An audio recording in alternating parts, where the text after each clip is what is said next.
આજ તો સુખનો સૂરજ ઉગી ગયો હતો કારણ કે આપણો આબાનું તો અત્યારે પાર્સલ સવારના ટિકિટ ઇન્સ્ટુ ખસકાવને કે દાદાના દર્શન કરવા માટે આપણો હડકેરોનો બૂટ પહેરીને આપણે નેકળે જગ્યા તરફ જવા માટે આપણે રેડિયા ભાઈબંધને ભેગો લઈ લીધો તો પણ એક સેકન્ડ આ કોનાથી વાત तू मेरे से प्यार करती है या नहीं करती ये बता दे तू बस।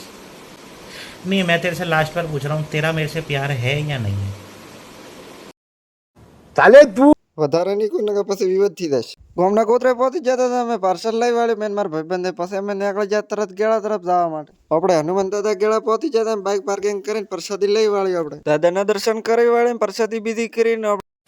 આપણે નીકળી ગયા થરાદ તરફ જવા માટે તરત કારણ કે આપણે ભાઈબંધને મૂકવા જવાનું હતું અમને ભીડાઈ ગયું તો ટોલ નાખું આવું કોને ભીડાઈ જાય કોમેન્ટ કરી વાળો થરાદ નગરીમાં આપણે એન્ટ્રી કરી વાળીને આપણે આવી ગયા બદામ શેક પીવા બદામ શેકનો કોડો ચડાવીને અને હા સ્પોન્સર મોજ હતો ભાઈબંધને મૂકીને આપણે નીકળી ગયા ઘર તરફ જવા માટે અને હા પાર્સલની અંદર કોઈ નતો ખાલી બૂટ જ હતો ઘરે આવી ગયા હતા મળું બીજા બ્લોગમાં લાઈક ફોલો કરતા હતા